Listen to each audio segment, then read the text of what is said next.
All right, well, good evening, everyone, and welcome to tonight's candidate forum. My name is Jordan Hayden, and I am the Democracy Vermont Campaign Director at VPIRG, the Vermont Public Interest Research Group.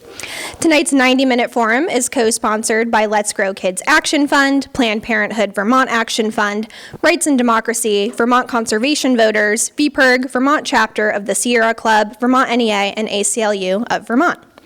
Collectively, our organizations work to educate members and voters about critical issues in our state, including climate, education, democracy, healthcare, human rights, economic justice, and so much more. We'll be hearing about many of these topics tonight.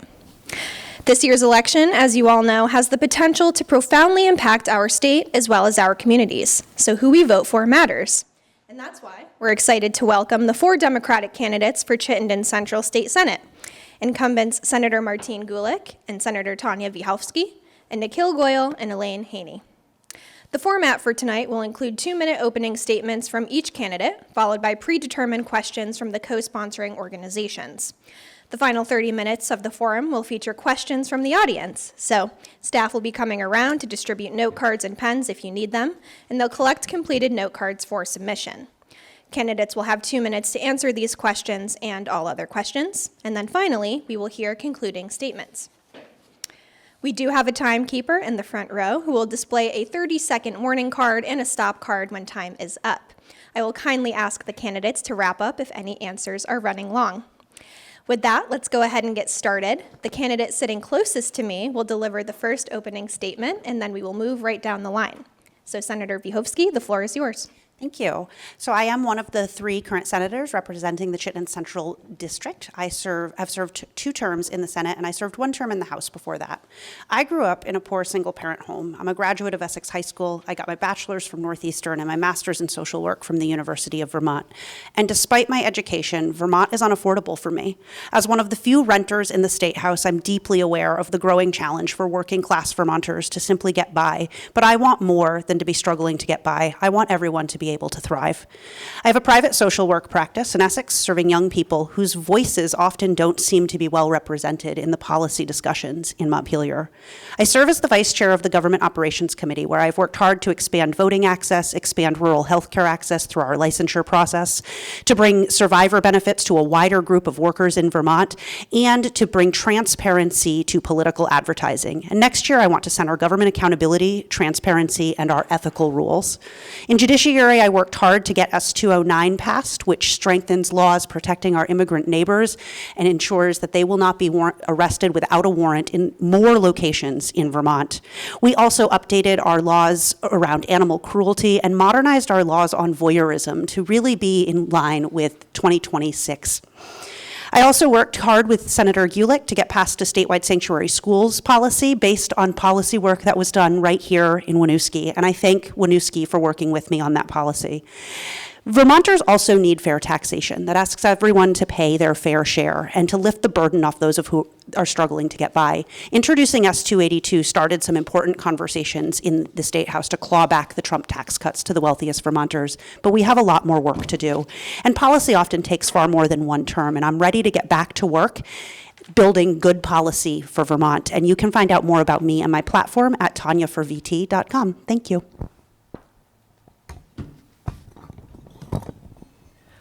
Hello, everybody. Thank you for being here this evening. We've been doing a lot of these forums, and I've been going way off script, so I'm actually going to read my opening statement tonight. Thank you. It's important to have this engagement. Democracy is feeling more fragile and under threat these days, so thanks everyone all of you who are tuning in and those who are in the room. My name is Martine Gulick. I am a senator here in the Chittenden-Central District, and I've served 2 terms in the Senate. I'm obviously running for a 3rd. I'm the vice chair of the Health and Welfare Committee, and I serve on the Finance Committee. I've lived in Burlington for 30 years, and before that, I grew up in South Burlington, where my family moved back in 1972. Before being in the Senate, I was on the Burlington School Board for 8 years, and I was a high school teacher for about 30 years, mostly in Essex at the Essex High School and the Center for Technology Essex. I ran for the first time 4 years ago on the heels of the pandemic. I was concerned about our students, and I was concerned about my neighbors who had lost jobs and in some cases had lost their homes. I wanted to support children and families and help them thrive.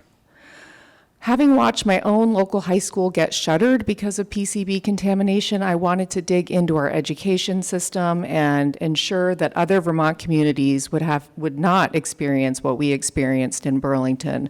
Those months of isolation after a lockdown were devastating. So here I am 4 years later. I've worked on 2 construction committees. I've worked on a redistricting committee, and that has produced a lot of the provisions that we see in the bill, H955, which is a sweeping education reform bill. I think I am running out of time, so I will just say that I'm happy to be here. I hope to have your support. I have worked on some really landmark bills this year, including a paraquat ban, the first in the country, and some great bills with Senator Vyhovsky like H227. Thanks.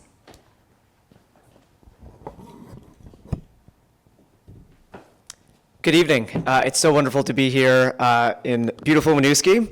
My name is Nikhil Goyal. I'm running for State Senate in Chittenden-Central. Working people are being priced out of our state. We have the highest healthcare costs in the entire country, skyrocketing property taxes, and a cost of living crisis that is plaguing working class families. Now, what I believe is that we need new leadership that is prepared to deliver lower costs for working families, fight back against Trump's authoritarianism, and make sure that Vermont is a place where all people can afford to live here, thrive, and retire with dignity. I came to Vermont after graduating from public schools on Long Island to attend Goddard College. I prepared me really well to go on to graduate school. Went off to the University of Cambridge, where I completed my master's and PhD in sociology of education, poverty, incarceration. And I took that knowledge and applied it. I spent my career serving the public good, whether it was marching for voting rights with Congressman John Lewis in Selma, Alabama on the anniversary of Bloody Sunday, whether it was teaching incarcerated students in prison in New York, or students at sociology at the University of Vermont, or whether it was working for Senator Bernie Sanders at the U.S. Senate on education and child care issues. I have made it my point to fight for dignity and opportunity for those who have been denied it their entire lives. Now, there are politicians in this state who put their finger in the air and check which way the wind is blowing. I am not one of those people. I listen to the people who are closest to the pain and to the struggle. I look to the evidence. I work in coalition with those who are fighting for a better society. And that is what leads me to running for state senate. I believe that we need a robust agenda that will bring about structural changes in housing, education, healthcare, and other sectors. I'm running on universal primary care to make sure that people don't have to use the emergency room just for basic care. And I am at time, and I can elaborate on that in the discussion. So thank you so much. Hello, everyone. My name is Elaine Haney, and I'm running for the Vermont Senate to bring my 20-plus years of public service experience and my practical perspective to Montpelier. So I've served as an elected official in Essex Junction for 12 years. I've served on the Chittenden County Regional Planning Commission and many other local boards. I've supported women candidates as a director of Emerge Vermont. I represent Vermont nationally on the DNC, and I'm a former small business owner. And I'm ready to put all of that experience to work for you. I've been talking to a lot of Vermonters lately, and they're all saying the same thing. I love Vermont, but I don't think I can afford to stay here. And I have 3 priorities for making Vermont more affordable. First, we must get education reform right. The implementation of H955 is only just beginning, and we must ensure that the needs of our students are the primary focus while we're pursuing cost savings. Second, we must fix health care so Vermonters can afford to take care of themselves. We must seriously explore universal primary care, including vision, hearing, and dental. And third, Vermont needs more housing. That means cutting red tape, supporting smart growth, and creating more housing options so Vermonters can live, build, and stay here. We must also do everything we can to protect Vermonters from federal overreach. I'm running for the Vermont Senate to represent the Chittenden-Central District because our communities need a strong, experienced voice in Montpelier, one that understands what Vermonters are dealing with. I know we can achieve big goals through hard work, teamwork, and compromise, and we are ready for leaders who are forward-thinking and brave. And I'm running for the Vermont Senate, and I ask for one of your 3 votes on August 11th. Thank you. Perfect timing. Thank you, candidates. Moving on now to our first predetermined question of the evening. This one relates to our economy and cost of living. In recent years, Vermonters have seen steep increases in the costs of housing, healthcare, energy, childcare, and food. In the last 15 months, Vermont's economy has lost more than 11,000 jobs. And a recent survey found that 84% of Vermonters say their family finances are getting worse or only staying the same. What specific policies do you propose and support to lower the cost of living for Vermont families? And what do you believe would deliver measurable relief in the near term? Senator Gulick, we'll start with you. Thank you, Jordan. First of all, I am a child of the 1970s, and my family was a working class family. We benefited from tax policies of the 1970s when there were 23 different tax brackets, and there was a marginal tax rate at the top of 70%. We were able to move from the working class to the middle class because of these incredibly, frankly, generous tax policies to those of us who were in the working class. We also benefited from things like the GI Bill. So I would like to see us continue. We have a progressive tax system in Vermont, but I would like us to continue to fine tune it so that it is more equitable across the board and that those folks at the top are paying their fair share. And we know that the quote-unquote big beautiful bill that the Trump administration put forward gives large tax breaks to top earners. And many of them, this is not something that they need. They are already earning a lot of money. And so to have a tax break on top of that seems cruel to those folks who are either living in poverty or struggling to pay the bills. So we need to continue to look at those kinds of progressive tax policies. Part of H955, which is fairly exciting, is that we will be starting to tax second homes at a higher rate. That will not come into place for a few years down the line, around 2030. But I was glad that we were able to have that conversation and work through it and actually put it in this bill. So that is something that's very exciting. A lot of what we're experiencing is because of the cruel policies of the Trump administration, the cuts to insurance subsidies, the cuts to SNAP benefits. These are things that in the legislature we're having to react to. We're constantly reacting to these cruel policies. And frankly, that's something that we're going to have to continue to do during this term, this unfortunate term. Thank you. Thank you for the question. I'll be focused on a number of policy areas. One in particular is universal primary care. Vermonters pay $10 billion a year in health care spending. That is up from $6 billion just a few years ago. I believe we need to move towards a universal, publicly financed primary care system that ensures that people don't have to use the emergency room just for basic primary and preventative care. What this plan does is cut out the insurance middleman, that costly insurance middleman that does nothing to improve health outcomes and pays providers directly. This would include investments in our primary care workforce, in community healthcare workers and nurses, in primary care physicians, to make sure that they are treated fairly and have the equitable pay in the workforce. The second proposal is creating a land bank for the state of Vermont, which would deal with the fact that we have nearly 11,000 dilapidated, foreclosed, distressed units of housing all over our state. And a land bank is designed to take that housing, acquire it, rehabilitate it, and turn it into permanently affordable housing with a community land trust model built underneath. And that is a very structural way to deal with the housing crisis. And I think it can go a long way to making sure that young folks, families, older Vermonters can afford a home. Too often right now people are renting for years on end because they can't afford a down payment. We got to lower that down payment. We've got to make it easier for people to afford to live here. And so I think we've got to make it deal with those structural challenges in housing and healthcare. And also broadly, just make sure that this is a place where people can afford those basic expenses. When you look at our property tax bills, a big driver of that is healthcare. And I think the governor vetoed a legislation that would have fast-tracked reference-based pricing for school employees. That was a misguided decision. That would have helped reduce our property taxes for tens of thousands of Vermonters. So I think we've got to deal with these problems from the root and make sure that we put affordability at its center.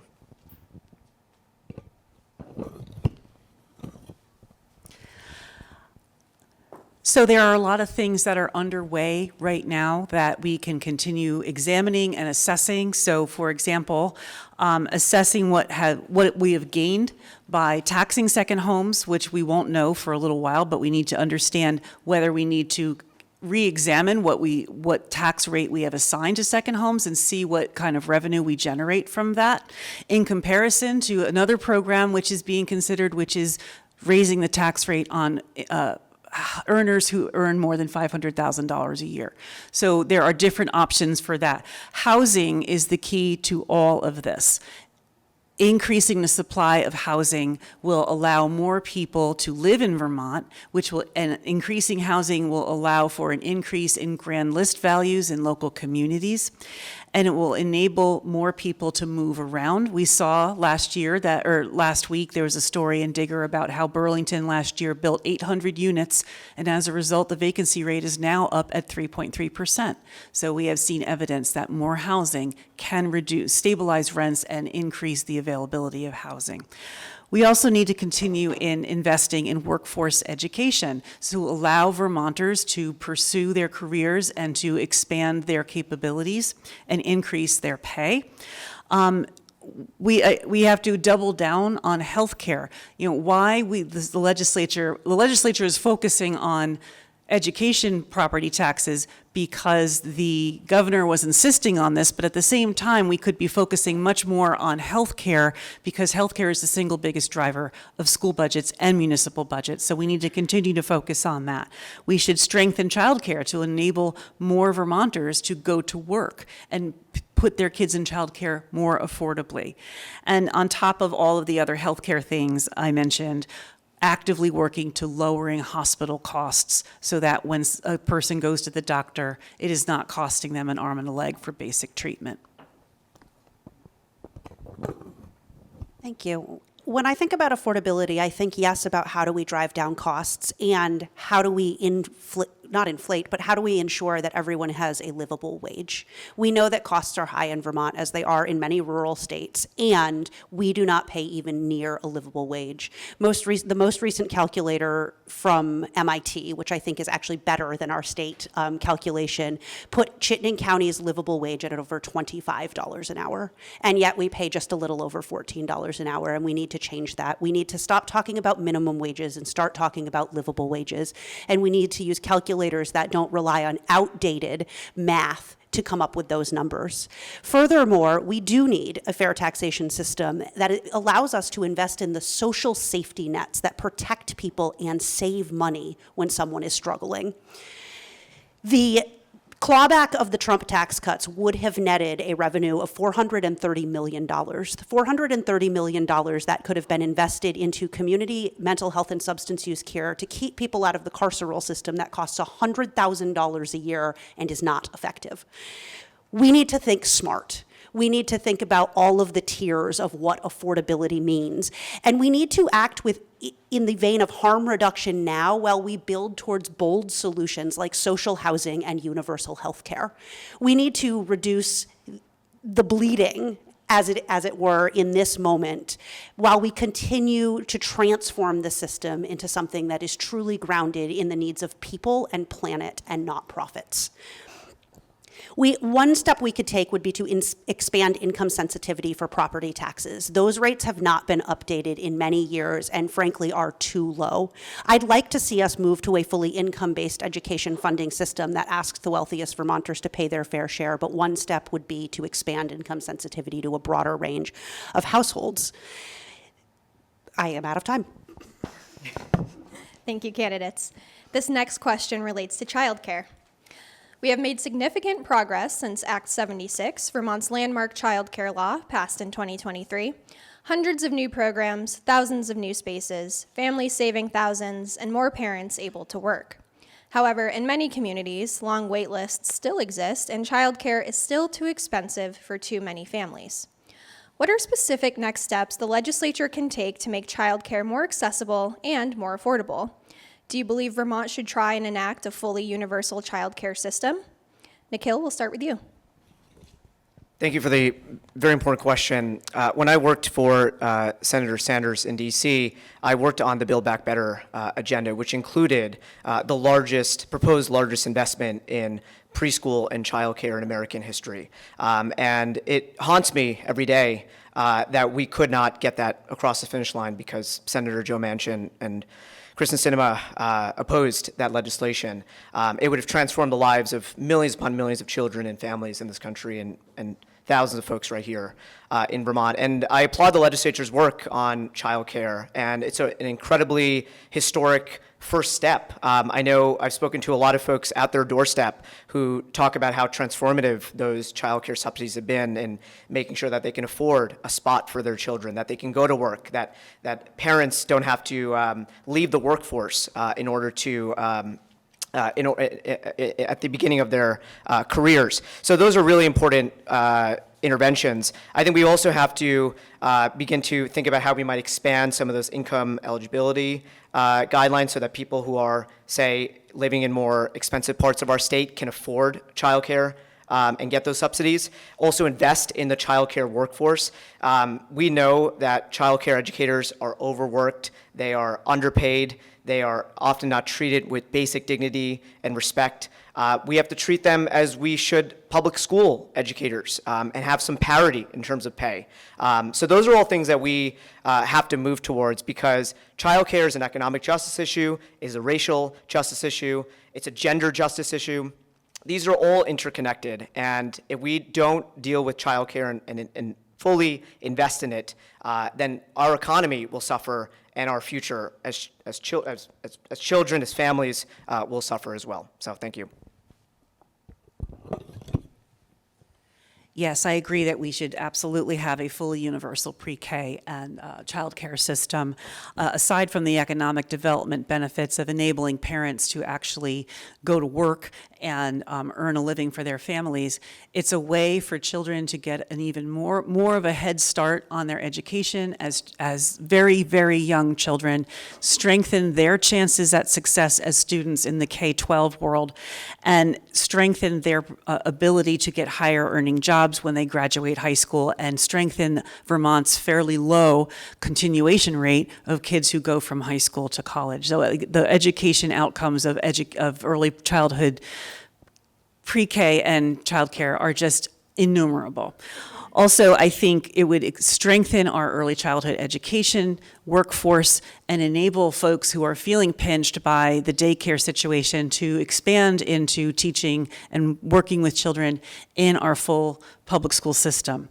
In Essex Junction, we have a fully 5-star child care program that is operated through our rec department, and it's the jewel of our town, and we're incredibly proud of it, and so many children, including all 3 of mine, have gone through that system. So there are many ways for us to implement a program like that, and there are some that already exist, and so I would love to see some group thinking on the topic and making sure that best practices are being spread wide across the state and that the benefit is families and kids.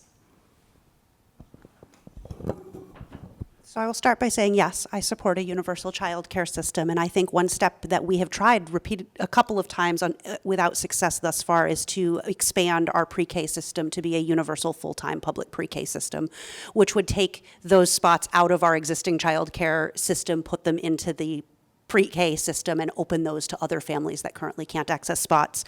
I don't think that that is the long-term solution. The long-term solution, of course, is universal child care, but that does move us in a direction of opening spots right now. I also think we need to look at actually getting across the finish line licensure for our early educators.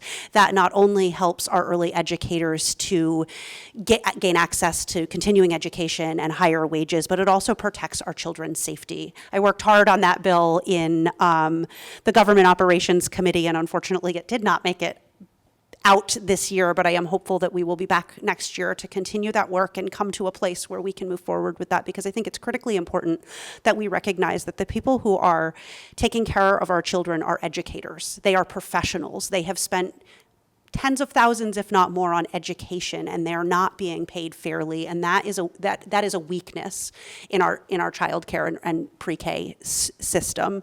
And I am not going to use the full minutes because I've 2 minutes because I've said what I need to say.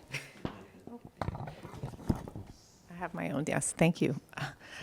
S-29 was a bill that I think a few of you have already referenced, which would have professionalized the early childhood education. It was a bill that initially I didn't support. I had my reservations about it, but I came full circle, and in the end, I was a very ardent supporter of that bill, especially when I learned that the quality of early ed across the state was so disparate. It was just not uniform, and it was not to the level that we would like to expect. I serve as the Senate appointee on Building Bright Futures, which is an incredible organization. They are doing fabulous work, but the fact remains that we have a mixed delivery system in the state that is complicated and is not always the most efficient and the most cost-effective way of delivering education. We have universal pre-K, but we don't offer enough hours. We need to expand it. We have school buildings across the state that have space. They have room for more children. We need to expand pre-K to all of our public schools and make universal pre-K just part of our public education system. I am a huge supporter of public ed. I think it's one of the most important things the government does, provide education to its people and educate young folks. It's important to our democracy. It's important to our workforce. That is something that I would like to see. And I also think that I covered everything I wanted to cover. Thank you. Thank you all so much. Now we'll move on to climate, followed by land use. In the 2026 legislative session, both the House and Senate passed H 727, a data center siting bill, but Governor Phil Scott vetoed the bill, and an attempt to override that veto was unsuccessful. You all likely know that data centers present significant environmental, health, and economic hazards.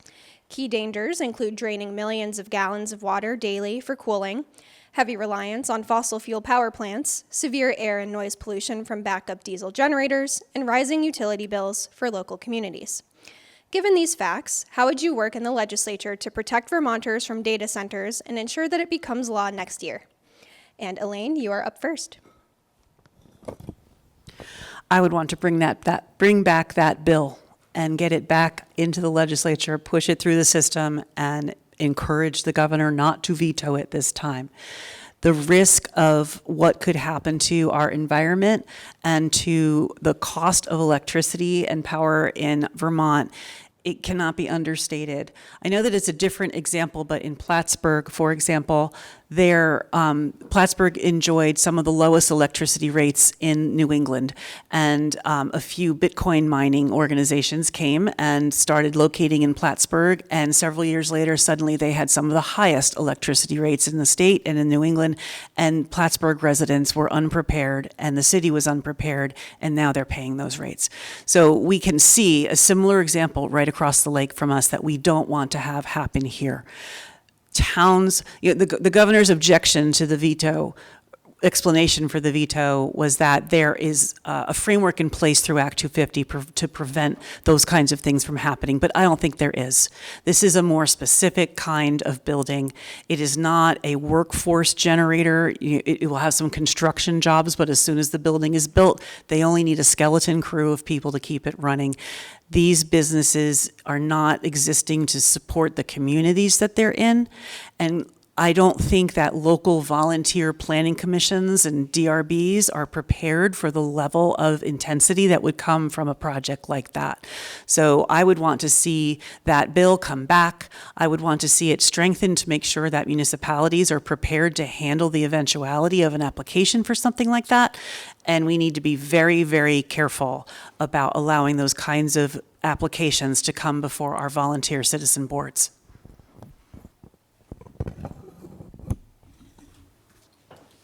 So I want to start by saying vetoing the data center bill was misguided and not in line with what Vermonters want or what our communities need.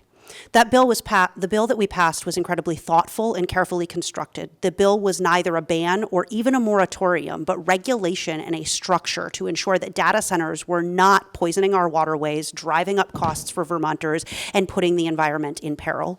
In addition to reviving the data center bill, we also need to continue our work to expand public access to solar and renewable energy, another effort that the governor stood in the way of this year. And we need to invest in our public transit system so that people have alternatives to driving everywhere that they go. We need to think, again, in every aspect when we consider how we respond to the climate catastrophe that is in front of us. Vermont has spent billions of dollars over the last few years responding to climate disasters, whether it be flooding or droughts or snowstorms on Memorial Day ruining farmers' crops.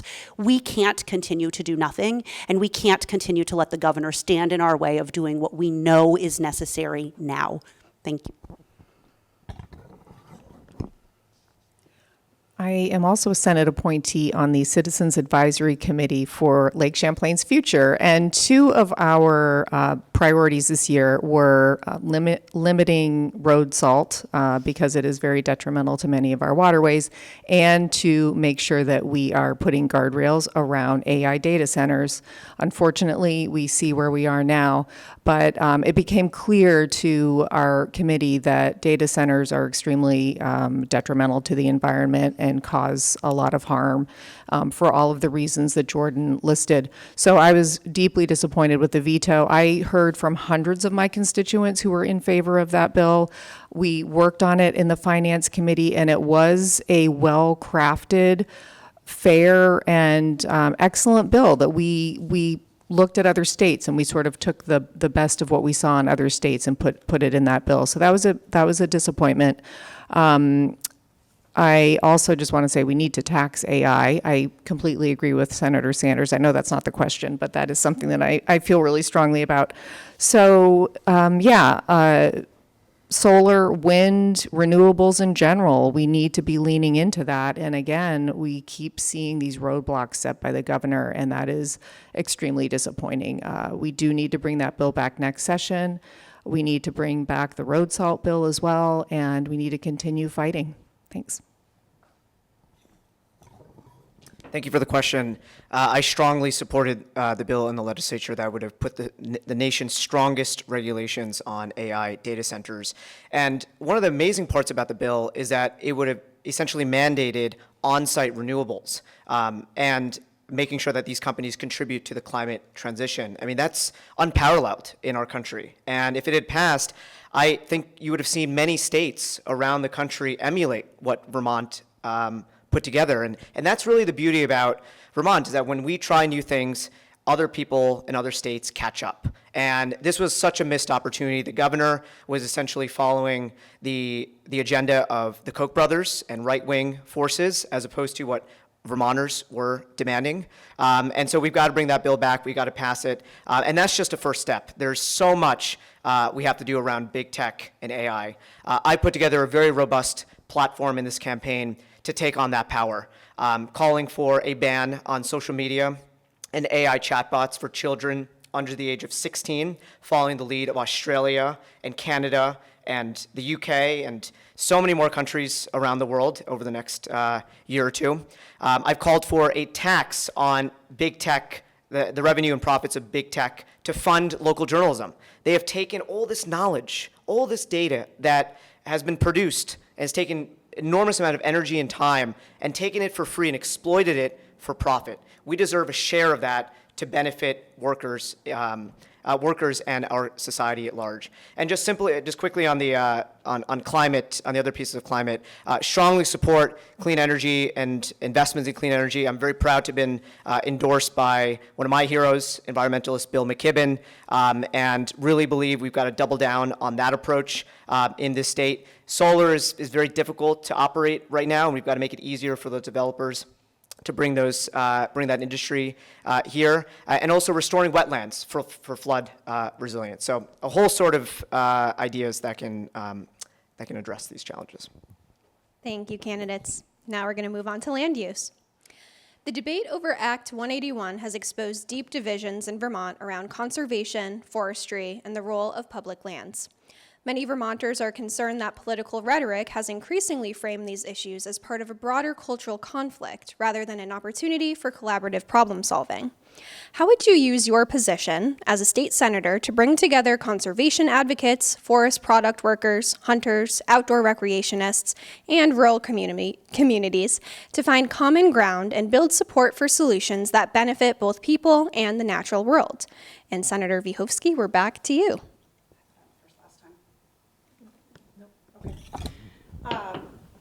I think the key to that conversation is collaborative. We need to bring all of the voices to the table, and we need to bring those people to the table and encourage open minds.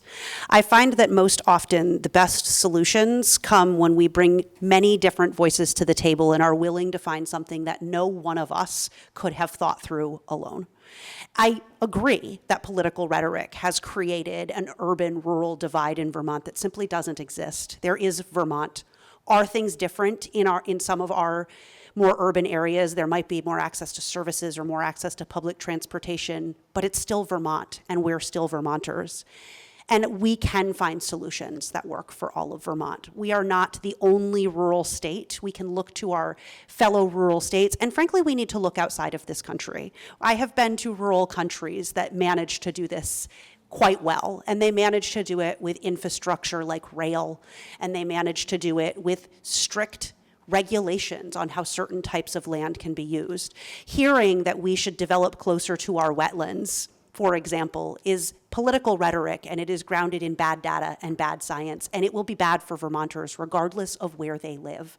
Our wetlands are nature's sponges. When floods happen, our wetlands help protect us. Building closer to those wetlands, it will result in catastrophe, not just for the folks living now in a floodplain who are often our lowest income Vermonters and Vermonters of color, but across the state.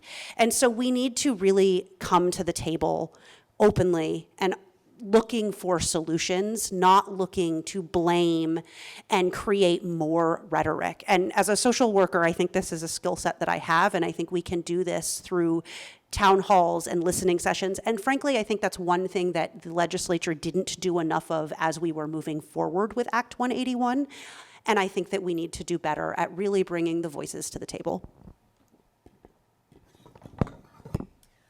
Yeah, I want to start by saying there were several bills this session where we had bi and tripartisan support early on in the session. And then as we got closer to the end, that seemed to disappear and dwindle. And that was very unfortunate. And it did feel political, sadly.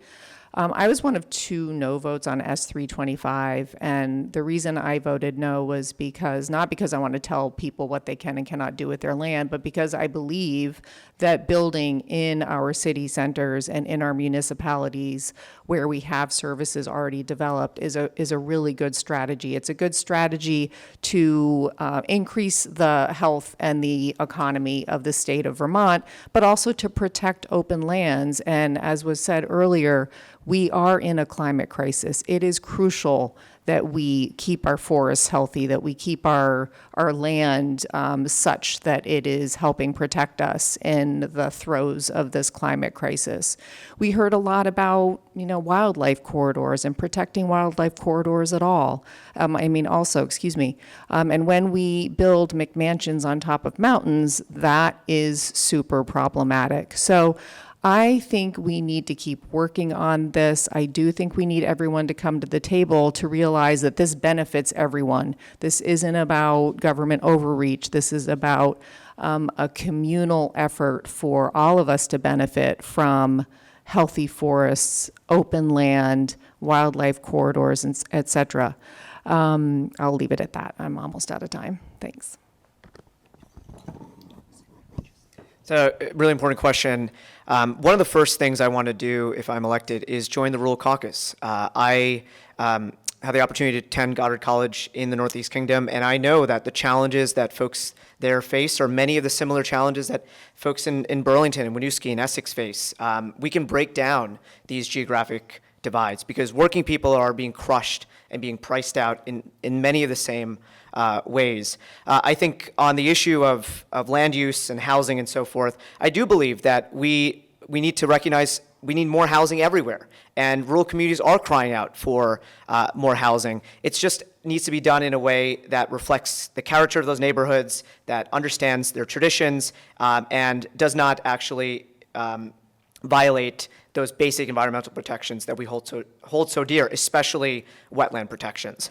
We know, as Senator Vyhovsky just mentioned, that wetlands are an incredibly important tool for flood resilience, and we should oppose any effort to trample on those protections. And then so on the housing piece, I think there's a lot that we can do, and I do believe that the legislature did make the right call in repealing the road rule and in changing Tier 3 so that our rural communities have more input and voice in that decision-making process. And any bill that I introduce will be done in consultation with communities in the district and other communities all over the state to make sure that we are meeting the needs of folks in Burlington, but also folks in the Northeast Kingdom, to Windham County, to Addison County, to Southern Vermont. So that's what I'll be committed to as a state senator. I also believe that the legislature made the right call in repealing those two pieces of Act 181, the Tier 3 and the road rule, not just because it would have unintentional consequences in hindering rural economic development, but also because rural stakeholders were not included almost at all. And, I believe that the role of government, one of its most important roles, is as a convener. And the Land Use Review Board and the Scott administration did not do enough work to include rural stakeholders in this conversation. And, it's also an economic justice issue because I recall hearing someone on VPR say at one point, in some parts of rural Vermont, you can't get to the affordable land. You have to have an 800 square foot or 800 foot long driveway because the really expensive land is closer to the road. But if you want to own your own land, you have to get to the middle, to the more inaccessible parts. So we really have to think hard about what it means to develop in rural communities and enable them to build out and become stronger and grow. They want to grow just like we do, but they want to grow in a way that is more compatible with what their size is and to still maintain the pristine environment that surrounds them. So I really think that when we, as in general, as a state, do things like this to impose new rules on residents in various parts of the state, we have to take the time to educate people and include people who are skeptical, who aren't interested at first. It might take longer, but we have to invest the time. Inclusion sometimes costs time, and we have to be willing to make that investment. Thank you all so much. We've got 2 predetermined questions left before we take questions from the audience. So if you have not yet submitted your note card to a member of our staff, please raise your hand and someone will come around. All right, moving on now to immigration. S-208, a bill that would have banned masking of law enforcement agents except in well-defined circumstances, had a long path through the legislative process this year and ultimately failed on the last day of the session when House Republicans refused to allow it to come up for consideration. If elected, how would you protect Vermonters from abuse by unidentified federal agents? Senator Gulick, you're up first. Could you repeat the very last part of that question? Sure thing. If elected, how would you protect Vermonters from abuse by unidentified federal agents? So I was a co-sponsor on S208, and I was a very passionate supporter of all of the provisions in that bill. Absolutely, ICE agents need to be unmasked. Absolutely, they need to be identified. That is, for me, that is a non-negotiable. We have seen the ravages of ICE raids across the country, and we've seen it here at home.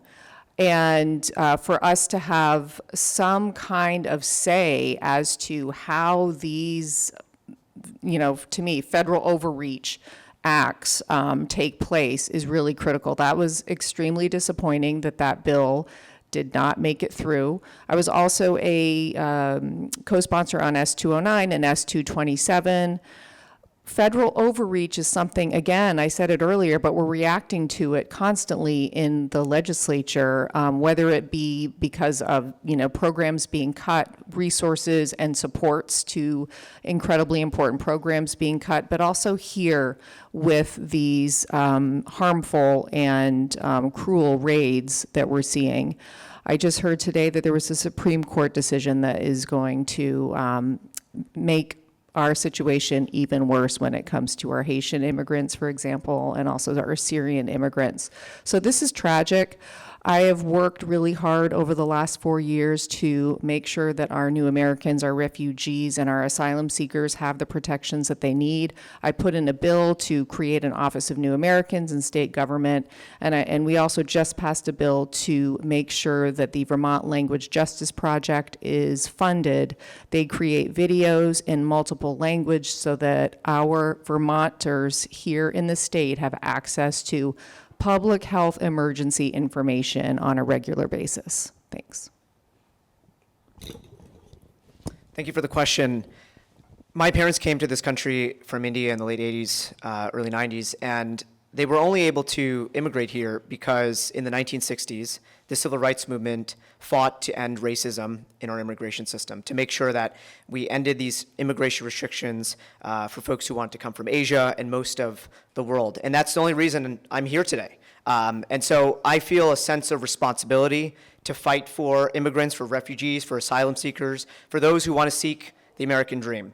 And we need to do a series of things in our state to protect our neighbors. The first is, absolutely, we need to unmask all law enforcement and ICE agents. That is a bare minimum. And the governor and other Democrats have said, that might be struck down in the courts. There might be some constitutional issues. And sure, there might be constitutional challenges. But New York just passed a unmasking bill. California did it as well. Other states have been pushing forward.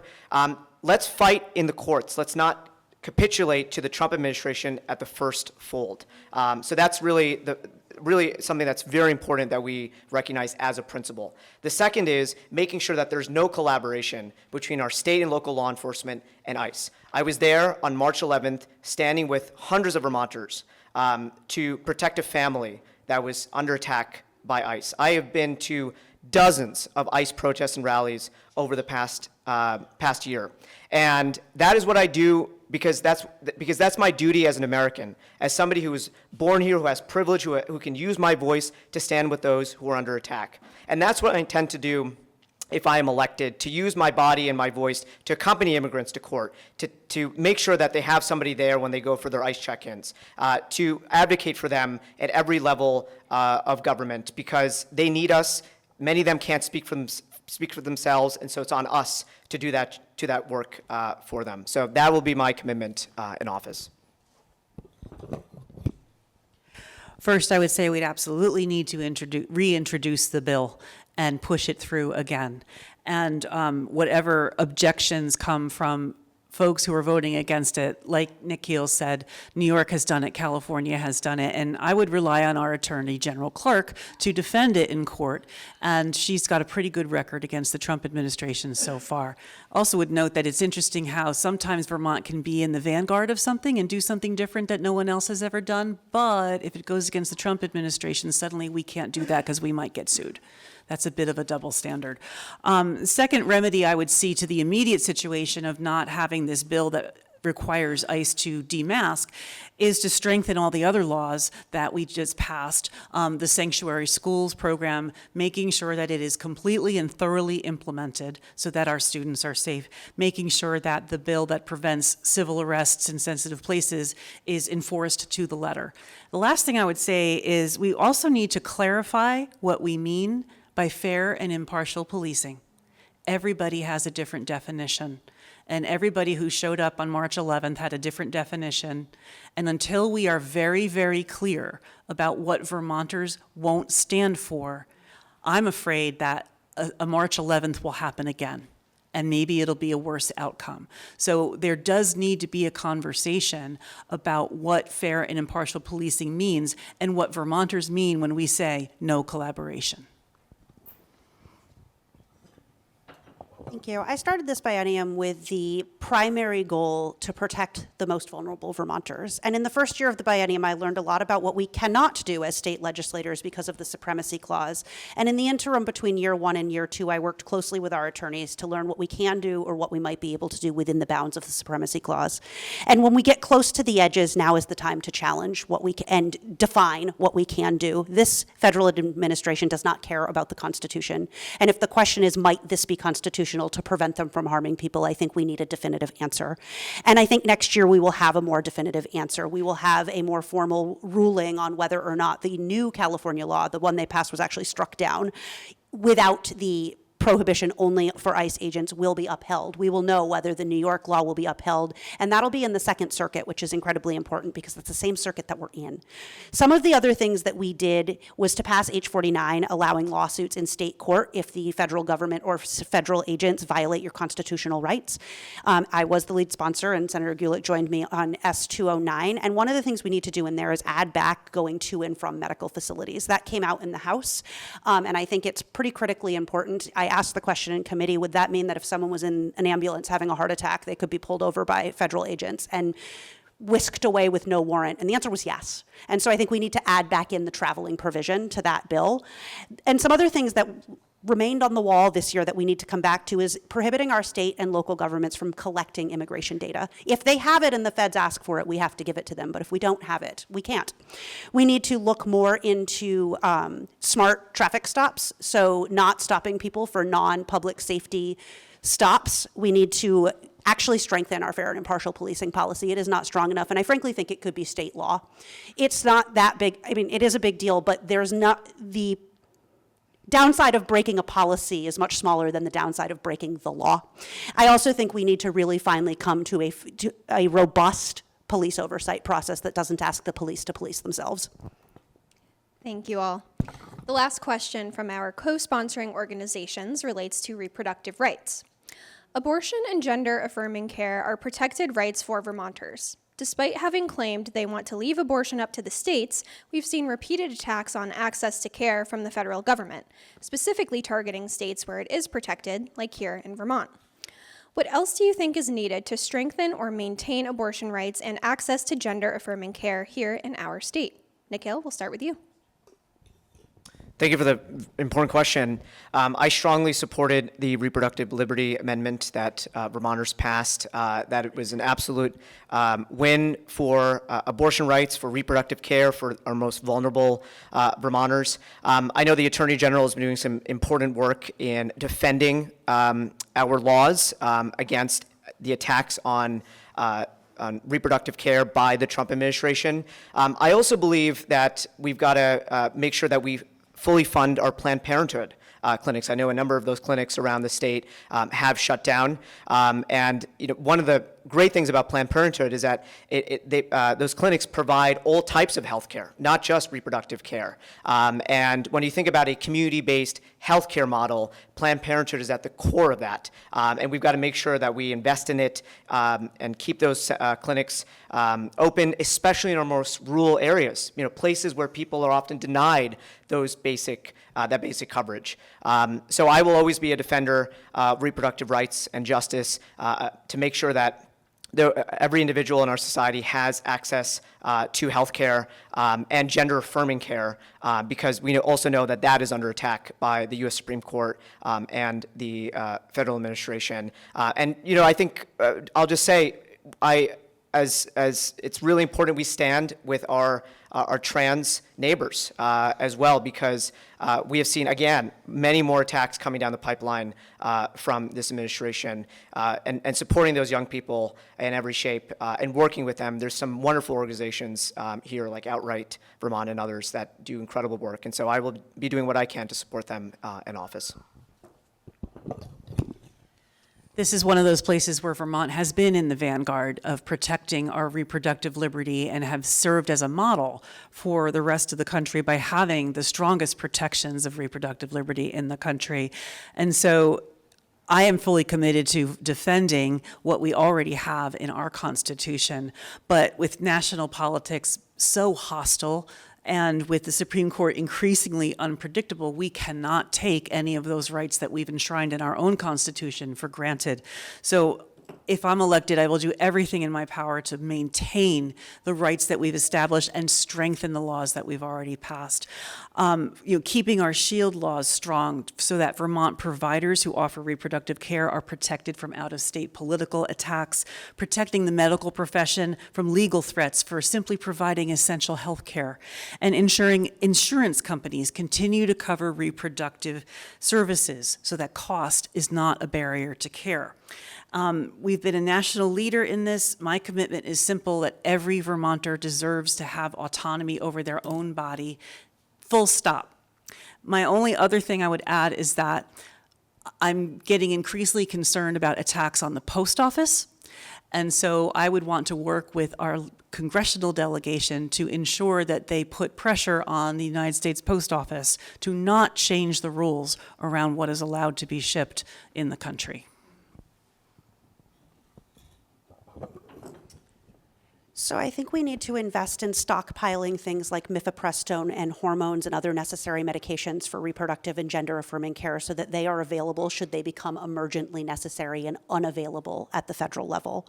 I think we need to add state funding for Planned Parenthood should those funds that are coming again from the federal level dry up. And we need to not only meet what the need is now, but expand that need. We need to check back in with the SHIELD laws that we have passed over the last couple of bienniums to make sure that they are providing adequate protection as intended.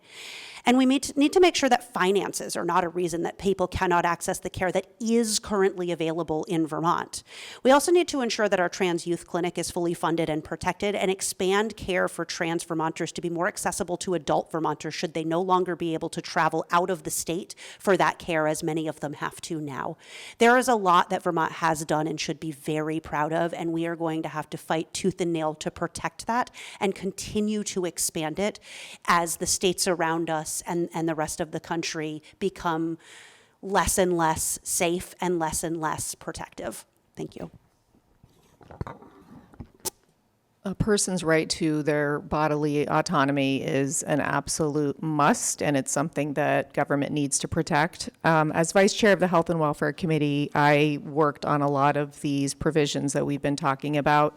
And we were, this past session, we made sure that we were nimble enough to be able to stockpile mifepristone if that were needed. So that felt really great because we were looking ahead. We were trying to react again to federal policies that were extremely cruel and hurtful to Vermonters.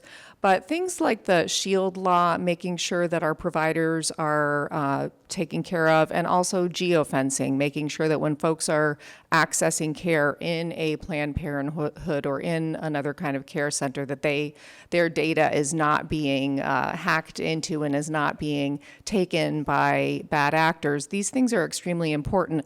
I'm going to take a slight detour here to talk about care in general. I put forward a few bills that I feel are really important. One is to make sure that Medicaid pays for community doulas, community-based doulas.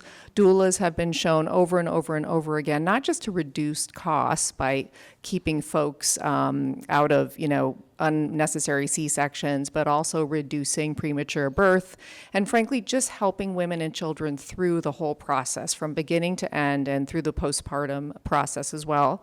Also, freestanding pregnancy birthing centers, freestanding birthing centers. Women want this. We didn't have any. We are now on the cusp of getting one, the first one in the state of Vermont, which is very exciting. I also want to say I am concerned about crisis pregnancy centers. These are places that appear to be healthcare clinics, but they are not. They are driven by ideologies, and we need to make sure that they are regulated. Thank you. Thank you, candidates. That concludes our slate of predetermined questions. We'll move on now to a few audience questions, then wrap up with closing statements. First question from the audience: how should Vermont get corporate money out of politics? Elaine, we'll start with you. There's a couple possibilities that Vermont could envision. One is follow a Maine model, which is to implement a public financing system. Their system is voluntary, though, so it's not necessarily followed because if one candidate does it, they're at the disadvantage financially to other candidates. So, but a public financing model is a possibility. Hawaii is currently working on legislation that regulates corporations and what they're allowed to donate to. And then Montana is working on legislation that is redefining personhood for corporations so that they are not considered people and what they do with their money is not considered speech. So I've been looking at both Montana and Hawaii and their legislation and thinking about how we could make that work here in Vermont.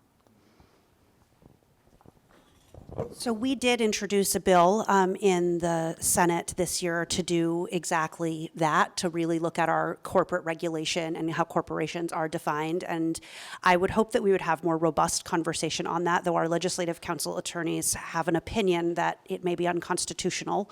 Again, if unconstitutional laws can be used to overturn settled law like Roe v. Wade, then why shouldn't we push forward with things that are questionable to see if perhaps we overturn Citizens United, which I would say is the single most damaging to democracy Supreme Court decision in the modern time. So that was a bill that I was a co-sponsor on, and that had a couple of brief hearings, but I would hope that we would have more hearings on that and hear more about ways to do that. And if the question is maybe this is constitutional, then I say let the courts decide. Let's use it to get rid of Citizens United. But I also deeply support and have introduced legislation every year I've been in the State House to move towards a publicly financed system. This has the beautiful, a mandatory publicly financed system. This has a really beautiful, multi-faceted effect. One, it gets corporate money out of campaigns, and two, it levels the playing field for elections. It allows people who don't have access to wealth, who don't have access to money, to participate fairly in elections, and I think it would go a long way to making the demographics of our State House look more like the demographics of Vermont.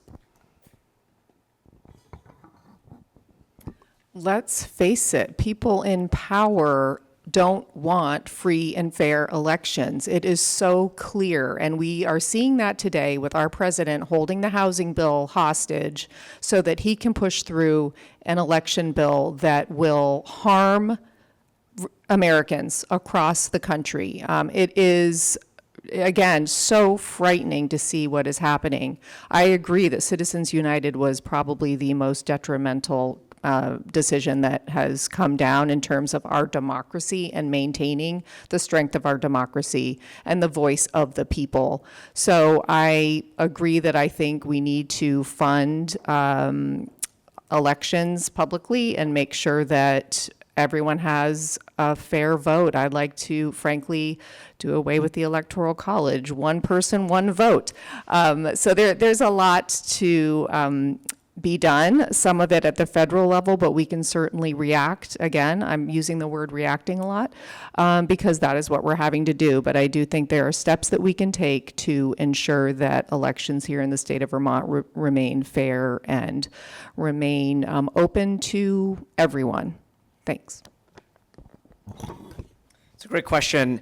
I strongly believe that we should ban corporate spending in elections. And frankly, this is an issue that has come up in the legislature for many, many years. I've had a number of chats with a dear friend, Pierre Galbraith, when he was a state senator, and he tried to do this back in 2016. And so this is a long overdue issue. What it requires is political will. We all know that we need to get money out of politics, but it requires people in power when they get there to take the necessary votes. I think it's really important that candidates refuse all corporate PAC money. I have done that. I will take no corporate PAC money in this campaign in the future. It's a very easy decision because they're not offering it to me anyway. So I think we gotta deal with that. As Elaine mentioned, the Montana plan is something that we should absolutely explore to change the way that corporations are governed, because states have power over that. And I think we've just broadly got to move towards a publicly financed form of elections. We saw in New York City that a 33-year-old assembly member was able to win an election in large part because of the public financing system in place, where he was able to beat billionaire money and fight back against those corporate forces because he had tens of thousands of people chipping in a few bucks at a time, and then that money would essentially be matched by the city. So we know that makes our democracy fair, it levels the playing field, and makes sure that ordinary people can run for office. That's the real challenge in our society right now. The legislature does not pay very much. It means that working class people cannot afford to run. There should be a living wage with benefits so that working class people can run for office, and we got to get money out of politics at the same time. Thanks so much. We'll move on now to the next audience question, and if time allows, we'll try to sneak in one more. All right. There have been many excellent ideas and perspectives shared tonight. Many of these ideas have become unsuccessful bills. We know there are significant ideological barriers in the State House. So practically, what is your approach to working across party lines to bring these ideas to fruition? Senator Verhofsky, you're up first. Having served one term in the House and now in the Senate, I will say this is a lot easier to do in the Senate. There's just 30 of us, and we can work depending on the issue. We know our colleagues, so I know, if I'm working on a union issue, I know that my Republican colleagues, that's important to them and can help bring the caucus along. As Senator Gulick said earlier, we passed a lot of bipartisan and tripartisan bills this year, which I think really shows that we are working across the aisle. And some of these issues are so critically important right now that we've got to fight for what is right. I look at S-209 as an example, and we did have bipartisan support on that, but we have to fight. And when I think about policy, I think about policy in sort of three buckets. Policy that is big, bold ideas to get a conversation started that we have to have, and it's where we have to be. And the next area is policy that it changes the structure to move us in that direction. And then the other bucket of policy is harm reduction policy that reduces the harm of the systems as we have them right now. And I'm always trying to, in any given issue, introduce policies in kind of all of those buckets, which allows us to have the big conversations, to start changing the structure to steer the ship towards the transformation we know we need, while also implementing passable policy that stops the bleeding and protects people from the harmful systems now. And I will continue to work that way. We passed policies this year that at the beginning of the year I thought were impossible. 209 and 227 are two of those policies. It was about strategy, it was about using relationships, it was about framing the question. And all of that is critically important. And I have built and developed the ability to do that and to do bold things that we thought were impossible and to continue pushing towards the bold things that aren't yet possible. I get along with all of my colleagues in the Senate, even though we might be ideologically on very different planes, but we try to keep the personal out of our disagreements. We are really good at arguing and disagreeing. I think, that kind of sometimes dissension, but also just that kind of debate is so critical to our democracy, and I think a lot of us really lean into it. Relationships are important. Working behind the scenes, taking the time to connect with folks is critically important. I worked really hard with Senator Russ Ingalls, who is the chair of Agriculture, to make sure that that paraquat bill made it through. I know, the Ag Committee wants so desperately to support its farmers, and we had so many great discussions about making sure that we're protecting our farmers in terms of their economics, but also their health. And paraquat is a chemical that is detrimental and causes Parkinson's disease. In the same way that we took PFAS out of protective clothing because we heard from firefighters that they have high rates of cancer, we did that with paraquat in the Agriculture Committee. So that kind of across the political divide conversation is incredibly important.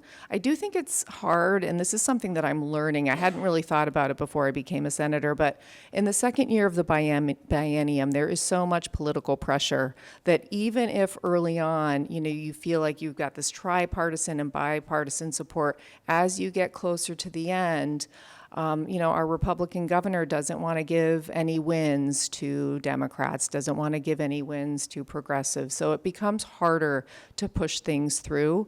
I really see the first year of a biennium as a time when we can be bold and we can move things that we might not be able to move because of political pressure in the second year of the biennium.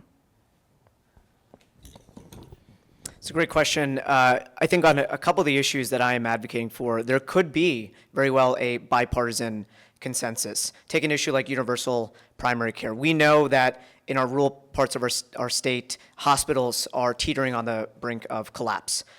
Many of those districts are represented by Republicans. And so I believe that moving towards universal primary care and community-based health care will benefit those districts. And that means working with my Republican counterparts on those issues to shore up those hospitals and those clinics, and even to a point of doing town halls in those parts of the state to make sure we educate people about the issues that are being debated in Montpelier, bringing the conversation out of that state house into the public at large.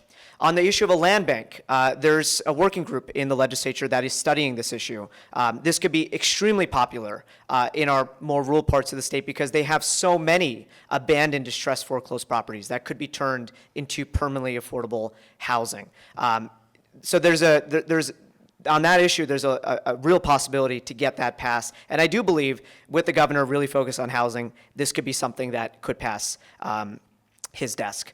And just broadly, I do believe that at this moment, Vermont is a place where we can agree respectfully, and it's a place where we can work across the aisle on these issues. And I think one of the reasons why I decided to run for the Senate is because it's only 30 people. You have to deal with these people on a daily basis. And there's going to be competing interests, but there's a lot more possibility for bipartisan action than I think in other institutions. And that's something that we should preserve here in our state.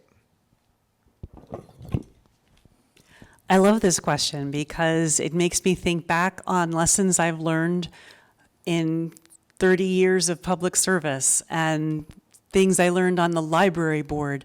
These are universal truths that could be applied to Congress or to the State House or to your planning commission. And, I love the idea of pushing the bold plans and the fact that the first year of the biennium is a time when you can really start planting seeds for really important change. But I also know that it is a long game. Politics and government are a long game, and it's hard to make change when you're moving at the pace of government. And the really important stuff takes time. Like I said earlier about the Land Use Review Board, inclusion takes time, compromise takes time. Secondly, never, ever, ever stop building relationships. The relationships that you build with people who disagree with you now will come in very handy when you have a bill that they have a bill that they want to pass and you've taken the time to be friendly with them. It really pays off.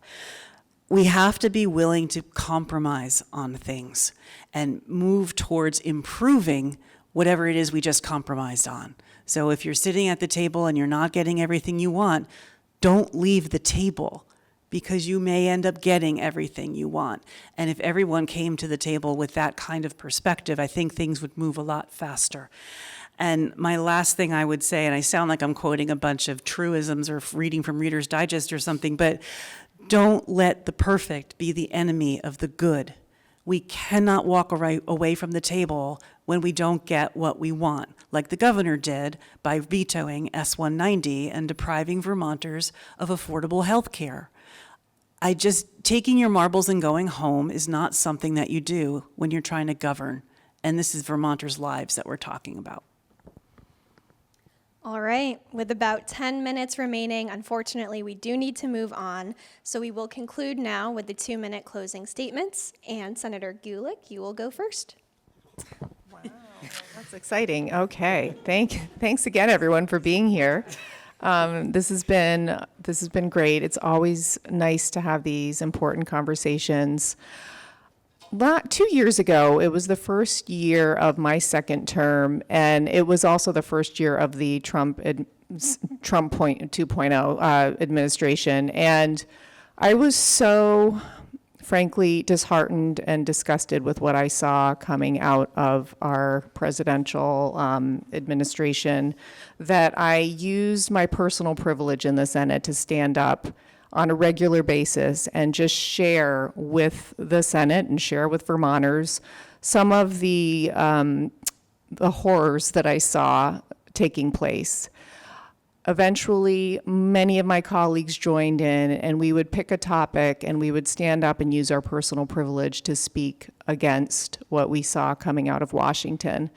That was important for me. I felt that I couldn't be silent, even though I was being told that maybe I shouldn't be quite so vocal, but it was important for me to stand up and speak. That is a wonderful part of being in the legislature, to use that, bully pulpit, if you will, to use the ability to speak to Vermonters in a way that is meaningful. At the same time, that's not all we do, right? We need to pass bills that will actually make change. We need to do stuff. So speaking up is important, but working hard with our colleagues, with our legislative council, to draft bills that will protect consumers in the state of Vermont, that will protect our land, that will protect our children and our families. These are things that I hold very, very deeply, and they are why I ran in the first place and why I continue to run. I would love to go back for the next 2 years and continue my work in education and in healthcare and protecting Vermonters across the board. Thank you. Thank you for the very thoughtful conversation tonight, and really appreciated all of the questions. Just to reiterate, my name is Nick Hill-Goyle. I'm running for State Senate in Chittenden-Central, and I'm running because working people are being priced out of our state. We have a cost of living crisis, we have a property tax crisis, a healthcare crisis, an energy crisis, and we need new leaders that are prepared to deal with those challenges, offer structural solutions to make people's lives better, to lower costs, and to fight back and protect our state from Washington. And I've spent my career fighting for children and families, as an educator, as a policymaker, as an advocate. And the reason I'm running is because I believe that this is a vehicle to do some real good, to fight for people who are left behind, to make sure that people can afford to live here, to enact the policies that will provide dignity and opportunity and equity to ordinary people. That's what I think the most important job of government is, to deliver decency and dignity for ordinary people. And what I put together in this campaign is a very robust policy agenda. I encourage you to go to all of our websites, and I encourage you to go to my website and see all of the policies that I hope to enact and work on if I am elected. Because as a senator, as Senator Gulick and Winooski could certainly attest to, you have no staff when you go into that building. You're an agent on your own. And so I think it's really important you come in with a clear set of ideas about what you want to accomplish and the types of things you need to do to get one place to another. I'm proud to have been endorsed in this race by the 2 unions that have endorsed, the Committee of Interns and Residents, SEIU, and I've also been endorsed by the Vermont State Employees Association. Organized labor is at the core of my politics. I've also been endorsed by Ben & Jerry's, Bill McKibben, a whole host of state legislators, and I'm committed to building a future where no Vermonter is priced out. So I hope you'll join me, and I humbly ask for your vote on August 11th.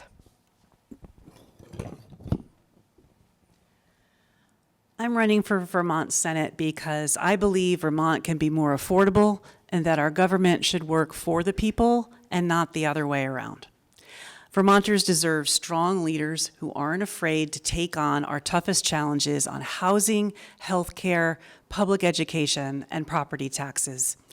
I am not running on promises. I'm running on 20-plus years of public service. I've built my career around listening, problem solving, and achieving community-oriented results for my neighbors. The work ahead is difficult, but we can do it together.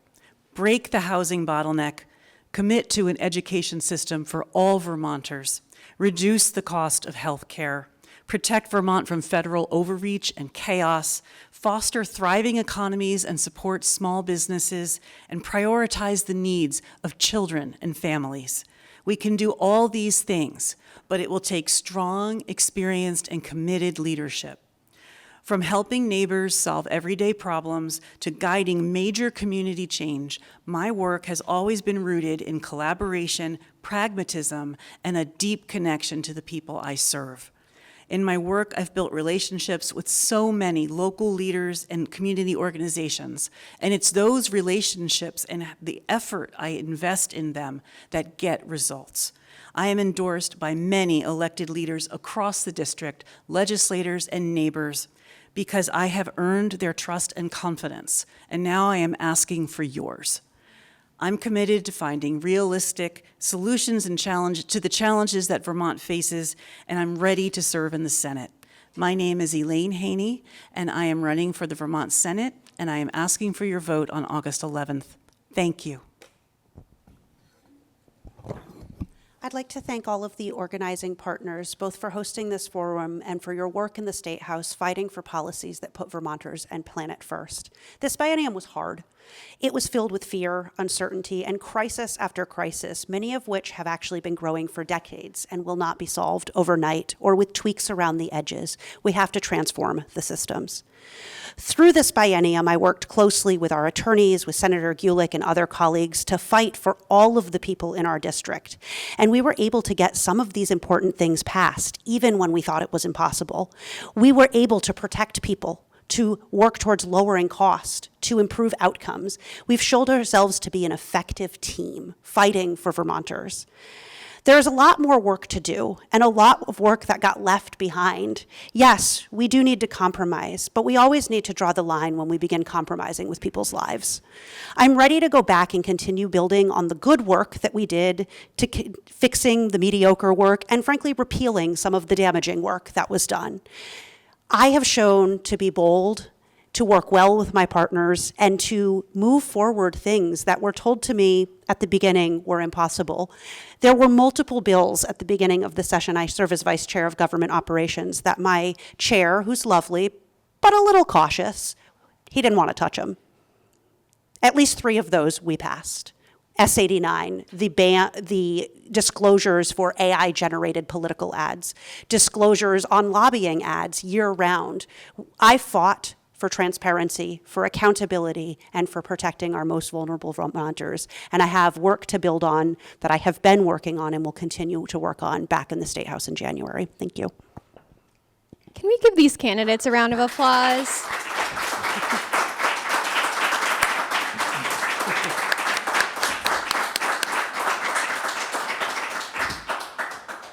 Thank you all so much for being here, for sharing your time, your perspectives. I'm sure it's hugely helpful to the folks here in the room and tuning in. So really, so much gratitude going out to you all. I'd also like to thank our co-sponsors once more. So big thank you to Let's Grow Kids Action Fund, Planned Parenthood Vermont Action Fund, Rights and Democracy, Vermont Conservation Voters, VPIRG, Vermont Chapter of the Sierra Club, Vermont NEA, and the ACLU of Vermont. And of course, thank you, all of you, for being here. It means so much, and for playing an active role in your democracy. So please make sure you get out and vote this midterm election season. Mail-in ballot voting starts June 27th. That's just 2 days from now. So keep on top of that. Primary election day is Tuesday, August 11th. Go out and vote. With that, have a great rest of your night. Thank you for being here. Get home safe and take care. Thank you, Town Meeting Television.